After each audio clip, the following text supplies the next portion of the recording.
Could the Los Angeles Kings make a push to trade for Canucks goalie Thatcher Demko? Plus, are they also in on the Demko Chychrun sweepstakes in Arizona? Plus, it looks like the Maple Leafs would likely only add on a blue line so they have a path for their young prospect to have a spot in their regular lineup. Plus, we also have more news from the NHL waiver wire, some more injury updates, some more signings as well. All that and more coming up next. So welcome back to another video here at Top Shelf Hockey. As I mentioned, we have a variety of things to take a look at here in the NHL news world today. I just want to make a quick disclaimer up front. The sound may be off a little bit. I'm not sure how this is going to turn out audio-wise. I am having some difficulties with the microphone. Of course, I'm on vacation as well, not making things any easier here. And I'm probably going to have to look to find either a replacement cord or possibly a new microphone. I'm not sure. So if the audio is off a bit, I apologize, which is also why I'm standing so close to the camera, just to make sure that the built-in microphone, which isn't the greatest, actually can pick me up a little bit better and hopefully not have much of an echo, or hopefully none, but we'll see how this turns out. So I apologize if the audio isn't up to its usual standard. But in today's news, we do have word on the NHL waiver wire that Cal Petersen was on waivers yesterday, the goalie from the LA Kings. Has indeed cleared, no big surprise there. He's already been reassigned to the American Hockey League. So again, he's got lots of term and money owing on his contract, not having a good season. No big surprise that has taken place. Of course, we do have another player on waivers today, and that's Bellows, who makes another appearance on the waiver wire, this time with the Philadelphia Flyers. Of course, he's the previous New York Islanders player. We got claimed by Philly. He's been there for a little while now, a few weeks, made a few appearances. Hasn't really shown any more improvement or anything with the Flyers to make them want to keep him. So he's back on the waiver wire. Now, of course, he was recently claimed from the Islanders. They will have the opportunity to send him straight to their minor league affiliate if they are able to reclaim him. So we'll see if the Islanders have interest to do that. Or if another team wants to take a chance on him. I'm not really sure another team will right now. But if the Islanders do, they can be the only ones to reassign him directly to their minor league affiliate. Now, we do have a variety of other NHL news and notes here today, including a couple of signings out of the Columbus Blue Jackets. They've signed some of their young up-and-coming prospects here. They've signed Luca Del Bellows as well as James Malatesta. Of course, they were both drafted between 21 and 22, both having real solid junior seasons right now. So the Jackets, who are obviously already having pretty good success with some of their younger, more recently drafted prospects, and have signed a few more recently. Signed a couple more guys here that look like they're real potential guys. Of course, you never know until they get to the NHL level and have a chance to really contribute at the highest level here if they're going to pan out. But at the same time, the fact that they're progressing so well in the season or two after being drafted certainly looks very promising. Some other updates here from around the league. Riley Sheahan, who had recently cleared waivers on unconditional waivers and was terminated by the Buffalo Sabres, has re-signed in the Swiss League. That's not shocking. As I mentioned the other day when that happened, I suspect that he must have something lined up somewhere as if he wanted to be requesting to get out of his contract to get more of an opportunity. So he'll be heading over to Europe and will go to Switzerland. Flyers GM Chuck Fletcher also confirmed today that Ryan Ellis is now confirmed to be done for the season. No big shocking news there either.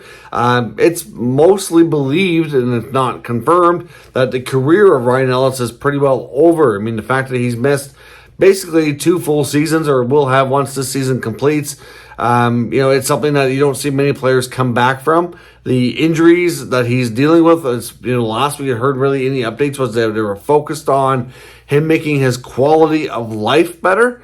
So the fact that he played 4 games early last year, missed the rest of the year, and he's going to miss all of this year, doesn't look good. Like I said, I think we can safely say that his career likely is over, but the team has not confirmed that, but the team has confirmed that he is definitely out for this year. They also recently reactivated Travis Konecny from injury reserve as well. Of course, Konechny's been a player that's had a fair bit of rumors mentioned around him as being one of the few bright spots on the team, having a good year, along with centerman Kevin Hayes, who might draw decent trade interest from around the league in decent return. So we'll see where this goes. I mean, we'll see if the Flyers and Fletcher want to embrace more of a rebuild, or to be honest, I do even wonder about the future of Chuck Fletcher in Philadelphia after the offseason they had and then the injuries, is ownership still have confidence in him, or do they want to go in a new direction? They already have Daniel Briere waiting there in the wings ready to take over. So it'll be interesting to see if we do see any kind of a change in that position with that team sometime in the near future as well. The Detroit Red Wings have sent goaltender Magnus Hellberg, who they claimed on waivers last week, down to the minors to do a conditioning stint. Of course, he hasn't really played much in a while. He had a run with the Ottawa Senators where he was dressing for a stretch, got into one game, did well, got the victory. But then, of course, after that, he continued to dress as a backup. Then he got moved to third string. Didn't play. Eventually got put on waivers with the Seattle. Didn't play there.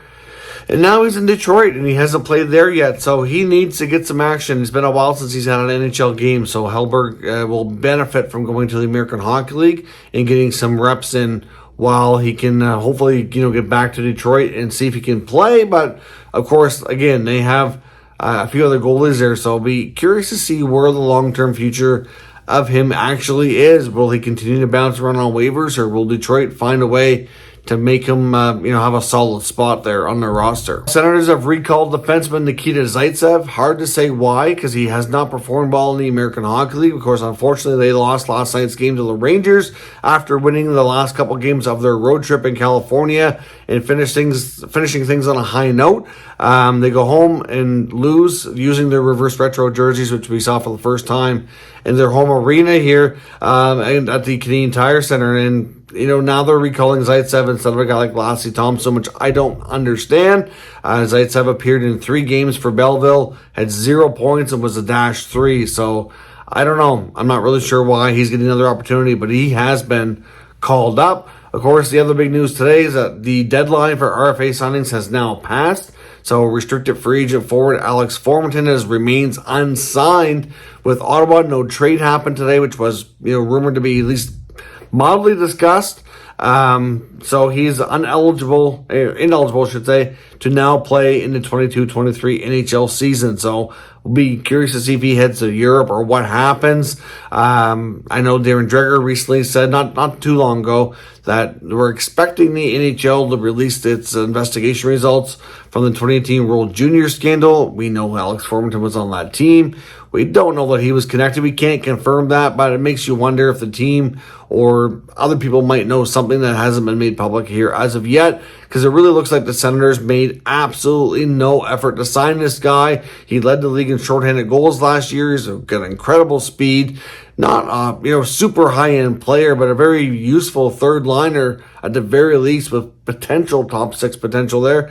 And the fact they made no effort to sign him just certainly raises a lot of eyebrows, raises a lot of questions, and makes you really wonder what's going on. There has to be somebody within the Sens or the NHL that knows something that the rest of us don't. It just seems really odd and bizarre. It's never been discussed. You never hear the media bringing him up. So I do think that something is known. It's just a matter of that they won't say it. So time will tell here if we do find out if he is implicated in that situation or not. But for all we can say for certain right now is that there were trade talks. Frank Saravalli was reporting the Senators were looking for like a mid-round pick or maybe a second-round pick, and there was no takers. The teams just didn't want to take on the risk in case he is caught up in that scandal. And, after the Bruins and the Mitchell Miller thing, there's a lot of bad PR, and a lot of teams just don't want to take the chance that they're going to pick up a player, give up an asset, and then find out that he's, in trouble anyway, right?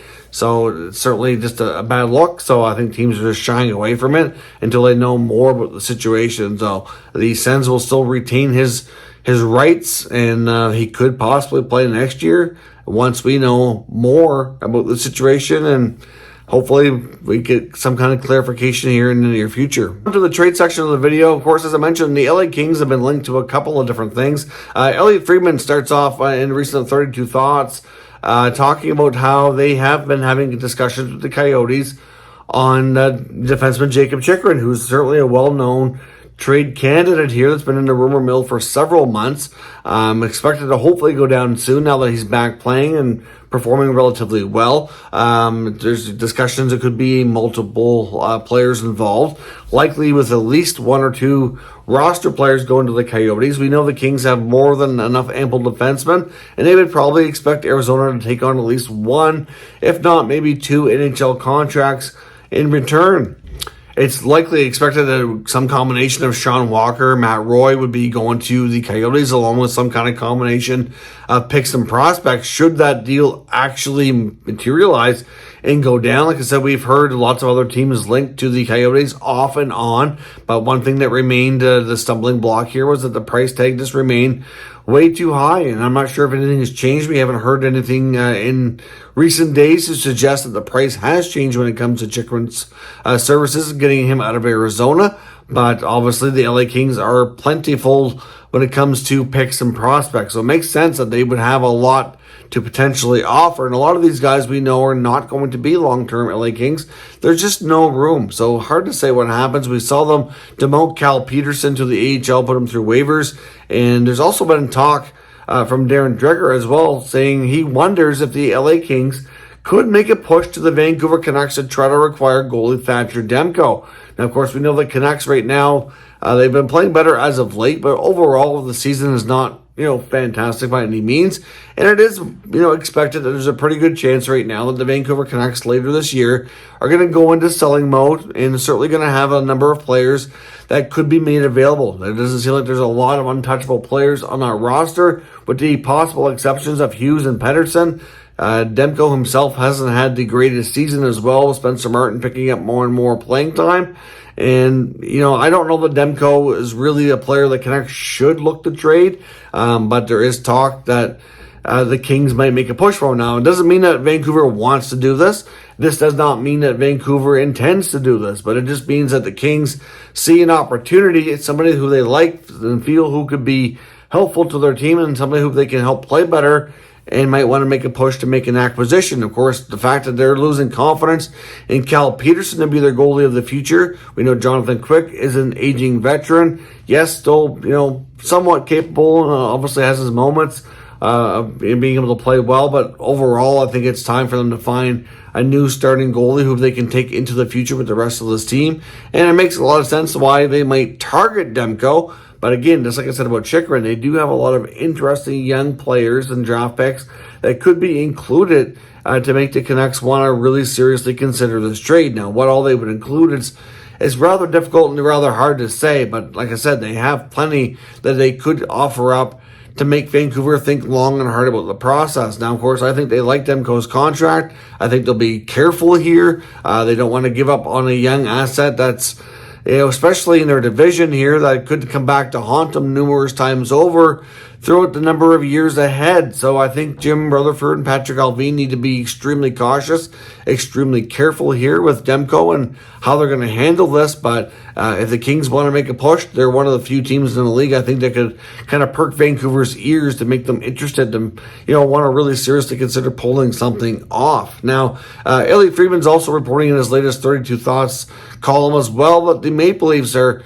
they've been reportedly looking at a number of things. If you listen to all the different rumors out there, there's been a number of them about different ways they might be looking to either replace players due to injury or make some upgrades. And he feels the only real way that will really do this year is to change and maybe add on the blue line, given all the injuries they've had back there and where the state of the blue line sits. He feels that there's a good chance that the forward group, that they're going to want to have a path for Matthew Nyes to come out of college and take a good role with the team. He says they would certainly like to have a scoring forward added to their roster, but they may not need to make a trade for that. They may have that answer internally with Nyes. I might add that Nick Robertson might have something to say that he could be that guy as well.